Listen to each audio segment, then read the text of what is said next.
Los invitamos desde ya a participar en nuestro debate del día de hoy con la siguiente pregunta. ¿Cuál es su opinión sobre el silencio de la comunidad internacional frente a las agresiones que enfrenta la oposición en Venezuela? Respóndanos a las cuentas de Twitter que aparecen en pantalla, son las cuentas de nuestro equipo periodístico. Vamos a saludar en Caracas, en Venezuela, a esta hora José Vicente Rivero, es hermano del general en situación de retiro Antonio Rivero. Bienvenido al programa La Noche. Buenas noches, Jason. Saludo a los de la audiencia de Estados Unidos, América Latina. También nos acompaña en Caracas, Venezuela, Tulio Monsalve, sociólogo, experto en negociaciones internacionales y asesor del Ministerio de Relaciones Exteriores de Venezuela. Buenas noches, Jason. Buenas noches. Estoy a tu disposición para conversar sobre el tema. Quiero comenzar con usted, señor José Vicente Rivero, hermano del general en situación de retiro Antonio Rivero, quien además ha abanderado la causa de la defensa de su hermano luego de haber sido detenido. Primero quiero preguntarle cómo está su hermano, ya saben en qué condiciones se encuentra y cuáles son las razones judiciales exactas por las cuales va a permanecer en prisión. Bueno, antes que nada, hoy Antonio a esta hora exactamente está cumpliendo 154 horas detenido a nuestro juicio ilegítimamente. Asimismo ya tiene 154 horas de huelga de hambre. En este momento, hasta el día de ayer que lo pude ver, Antonio presentaba ya signos claros de debilitamiento físico, así como mareos constantes debido a que ya cumplía más de 5 días con una huelga de hambre. Señor Rivero, su hermano fue detenido y fue trasladado a la sede del Servicio Bolivariano de Inteligencia. En este momento continúa en esa prisión. ¿Qué ha podido hablar con él? Sí, cómo no. Antonio se encuentra detenido en estos momentos en el Servicio Bolivariano de Inteligencia Nacional, específicamente en la sede del Helicoide. Se le ha permitido la visita de su abogado, de sus familiares únicamente directo. La última vez que tuvimos la oportunidad de conversar con él fue el día de ayer en horas del mediodía. Ahora, señor Rivero, sobre la detención, el momento en el que su hermano fue detenido, queremos conocer estas condiciones. ¿Qué fue lo que ocurrió? Ya venían acusándolo a él de supuestamente estar participando, de conspirar en los sucesos violentos después de las elecciones y luego sorpresivamente y sin darle ninguna notificación es como lo retienen y lo trasladan hasta un primer lugar de detención. Ok, fíjese lo siguiente. El día jueves 25 sale el ciudadano ministro Miguel Rodríguez Torres a lo que el juicio de Antonio montando una olla, una burda manipulación de un video donde en una protesta pacífica en las adyacencias de la Plaza Altamira, un grupo de estudiantes y jóvenes estaban protestando, exigiendo la verdad de las elecciones del día 14 de abril. Antonio va pasando, se dirige a una reunión cerca de la sede del Partido Voluntad Popular. Los estudiantes y jóvenes lo abordan y él les indica que por favor recojan los palos, recojan la botella, recojan las piedras, que no quemaran los cauchos, que no era una protesta violenta, que tenían que tener cuidado, en virtud de recordarles que en momentos o semanas anteriores, un grupo de estudiantes que se acercó pacíficamente a las adyacencias del centro de la ciudad de Caracas, se dirigían a la sede del Consejo Nacional Electoral, fueron agredidos y emboscados. De allí que Antonio le dice a este grupo de estudiantes y jóvenes que se agrupen, que sean una unión de todos ellos para protegerse y que la marcha se iba a realizar el día siguiente, el día martes 15, a las sedes regionales de los Consejos Nacional Electoral, en función de exigir el conteo de la revisión pacíficamente de los actas y los cuadernos electorales. En ese momento había una persona con una cámara de video, él sabía que lo estaban grabando, una persona que no tiene nada, absolutamente nada que esconder, y bueno, expresó lo que a su juicio las autoridades han manipulado, diciendo que estaba llamando a una protesta, incluso hasta una guerra civil. Antonio, ese mismo jueves 25, aclara a la ciudadanía, a la opinión pública, a través de una rueda de prensa en la sede del Partido Voluntad Popular, indicando que no es más que una burda manifestación, una burda manipulación del Estado y que en ningún momento él llamaba a la violencia. Posterior a eso, el día viernes en la noche, estuvo un programa de aquí de Caracas, de Buenas Noches, entrevistando y explicando y aclarando. En ese momento él le hace un llamado al señor ministro del Interior y Justicia, Miguel Rodríguez Torres, quien además es su compañero de armas. Los dos ingresaron a la Academia Militar de Venezuela juntos, son promoción del año 1983, con una antigüedad de más de 30 años de amistad. Entonces él le exhorta a Miguel a que hablaran sin ningún tipo de problema, porque él no tenía nada que ocultar y estaba dispuesto a dar la cara donde se lo considera.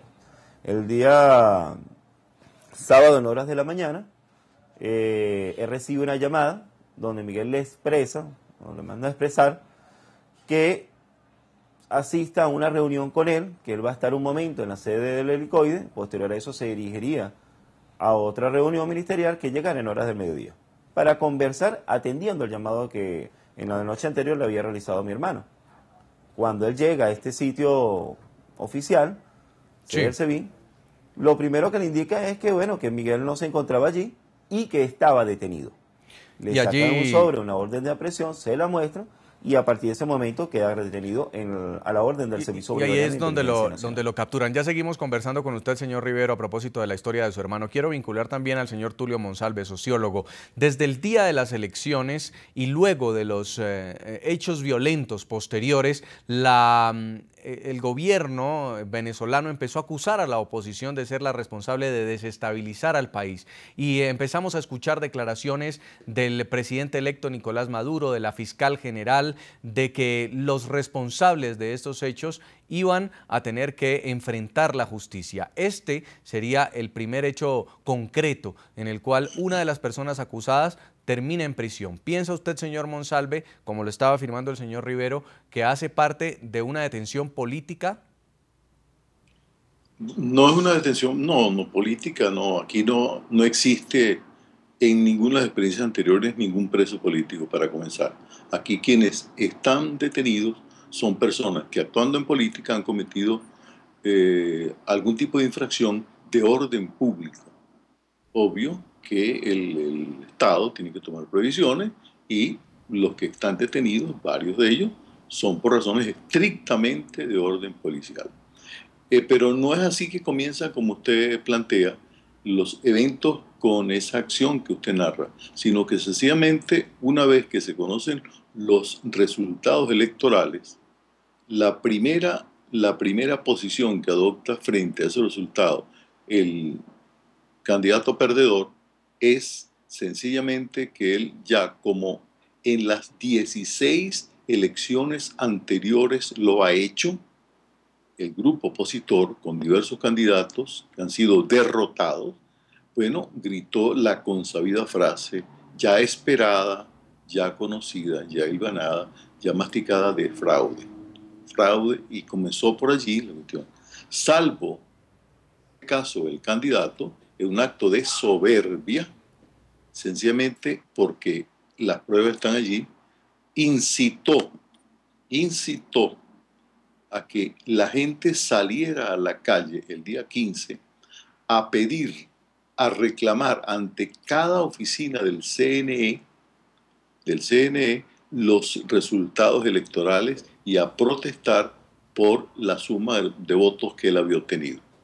Obvio que una masa enardecida, con una gran frustración, una frustración adicional, la misma frustración eterna, con todo el conjunto de situaciones a donde se han sentido perdedores, iba a actuar con violencia, era de esperarse. Y él sabía que eso iba a pasar. Entonces, lo que es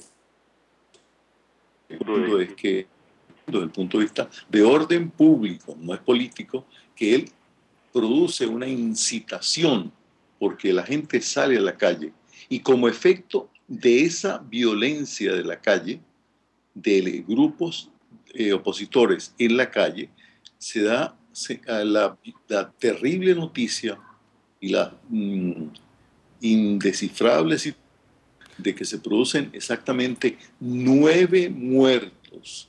Señor Monsalve, 9 personas pero muertas, el general Rivero estaba en todo su derecho de decir fraude, pero ninguno fue asesinado por el general Rivero. 9 asesinados, 9 asesinados y 167 lugares del CNE y centros de salud pública de lugares populares quemados.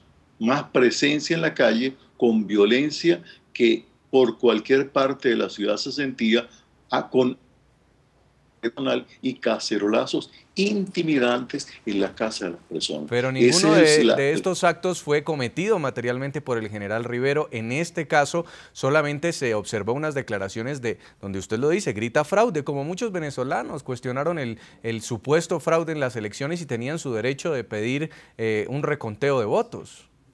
Sin duda alguna que tienen derecho, y yo en eso los acompaño a cualquier persona que solicite días regulares y haga una reclamación utilizando los canales que la justicia y la Constitución establecen, lo acompañamos, es evidente, eso está claro.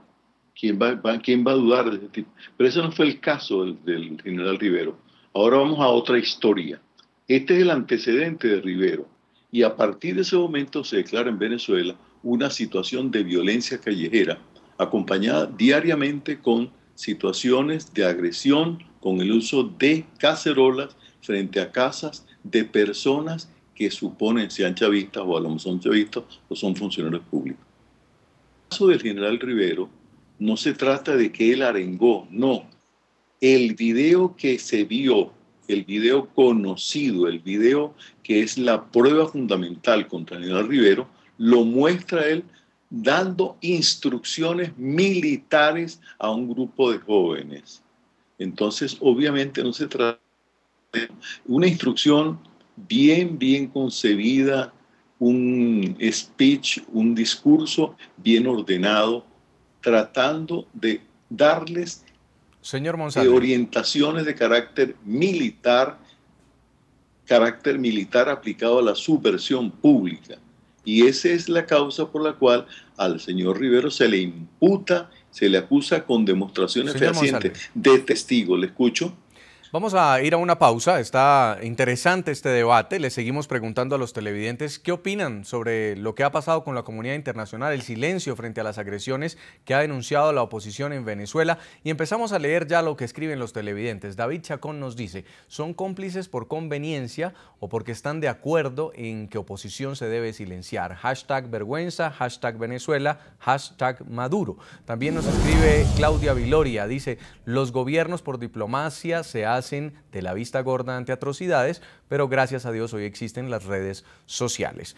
También nos escribe Ahog y dice, a los países solo les preocupan los negocios entre ellos, los políticos son ricos. ¿Qué hizo OEA ante denuncias de Colombia y Venezuela? Vamos a una pausa comercial, pero ya regresamos para revisar otro punto de este caso del general Rivero, porque el general Rivero, antes de pasar a la oposición, era chavista. Luego se pasó a la oposición y empezó a denunciar la presencia de cubanos dentro de las Fuerzas Armadas venezolanas. ¿Tendrá algo que ver esto con su captura? Lo revisaremos al regreso.